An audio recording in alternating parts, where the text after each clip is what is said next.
Hi, hello, నమస్తే, welcome to పసచంద్రిక YouTube channel. ఈరోజు మనం ఇక్కడ ఉన్నామంటే పపాయ తోటలో ఉన్నామండి.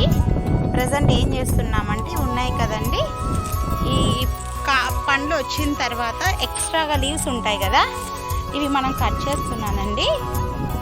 ఎందుకంటే ఇంకా ఇప్పుడు ఇలా కట్ చేయడం వల్ల సన్లైట్ బాగా పడుతుంది, ఇవి కాయలు ఉంటాయి కదా ప్రాపర్ షేప్కి వస్తాయి అన్నట్లుగా చేస్తున్నానండి. చూడండి, ఇప్పుడు ఈ చెట్టు దగ్గరికి వచ్చాం కదా, చూడండి నేను ఏం చేస్తున్నాను, పడవలు తీసుకున్నానండి. ఎక్స్ట్రా లీవ్స్ ఉంటాయి కదా, కాయ దగ్గర నిదానంగా చూసేసుకొని, ఎందుకంటే ఇది చాలా సెన్సిటివ్ అండి ప్లాంట్. చూడండి, ఇలా ఎక్స్ట్రా లీవ్స్ ఉన్నాయి కదా, ఇవన్నీ కట్ చేస్తున్నామండి. ఇలా కట్ చేయడం వల్ల ఏమవుతుందంటే చెట్టుకి ప్రాపర్ ఇవి ఉంటాయి కదా, కాయ ప్రాపర్గా సైజ్ వస్తుంది అనే ఉద్దేశంతో బాగా ఎక్స్పోజ్ అవుతుంది సన్లైట్కి. అందుకు ఇవి ఉండడం వల్ల ఏంటంటే మనకు దీంట్లో ఉండే మనం ఇచ్చే సతవలు కావచ్చు, ఎరువులు ఫర్టిలైజర్స్ ఏవైనా కావచ్చండి, అంతాను కొత్తగా వచ్చే చిగురుకి వెళ్ళిపోతుందండి. ఎందుకంటే మనం ఇంక ఈ ఇయర్కి ఇది యాక్చువల్గా 1 ఇయర్కే ఉంచుకున్నామండి. లాస్ట్ ఇయర్ నాటేసాం కాబట్టి చూడండి, బై మిస్టేక్ ఒక కాయ కింద పడిపోయిందండి. జస్ట్ తగలడం వల్ల చాలా స్మూత్గా నీట్గా హ్యాండిల్ చేయాల్సి వస్తుందండి. చూడండి, బాగా కట్ చేసిన తర్వాత ఎలా ఉంది, ఎక్స్ట్రా లీవ్స్ అన్ని కట్ చేశాను కదా. ఒకవేళ ఎక్స్ట్రా లీవ్స్ కనుక కట్ చేయకోకుంటే ఎలా ఉంటుందో చూద్దామండి.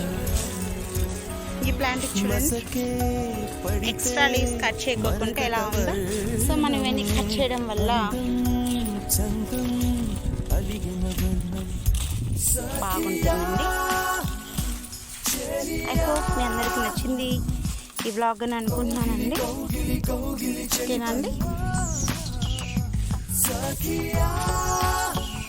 ఉన్నాం కదా, ఇప్పుడు ఇలా పపాయ తోటలో ఉండగానే అండి ZBNF తెలుసు కదా, జీరో బడ్జెట్ న్యాచురల్ ఫార్మింగ్. ఆ ఫార్మింగ్ నుంచి వాళ్ళ స్టాఫ్ ఒక మెంబర్ వచ్చారండి. ఆవిడ ఏంటంటేను ఈ తోటలో వస్తాయి కదండి, ఇలాగా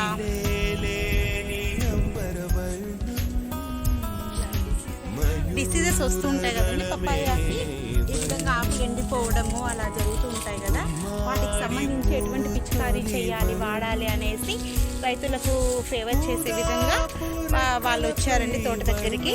ఆమెను ఇంట్రొడ్యూస్ చేసుకుంటామండి. హాయ్ అండి. నా పేరు జ్యోతి, నేను న్యాచురల్ ఫార్మింగ్ ABCNF స్టాఫ్ నుంచి వచ్చాను. ఇక్కడ ఇలాంటి డిసీజ్కి మామూలుగా మా స్టాఫ్ వాళ్ళందరూ అంటే ఇక్కడ కషాయం, సొంటిపాల కషాయం అనేది ఇక్కడ చెట్లకి బాగా స్ప్రే చేస్తే ఇలాంటి డిసీజ్ రాకుండా ఉంటుంది. ఇంకా మామూలుగా ఇలాంటివి ఏమైనా చిన్న చిన్న దోమకు ఇట్లా వాటికి నీమాత్రం, పుల్లటి మజ్జిగ ఇలాంటివి స్ప్రే చేస్తే తోట బాగానే ఉంటుంది, పంట కూడా బాగా దిగుబడి వస్తుంది. ఇలాంటివి మా చంద్రిక ఛానల్లో చాలా వస్తున్నాయి, ఉంటాయి, చూస్తూ ఉండండి.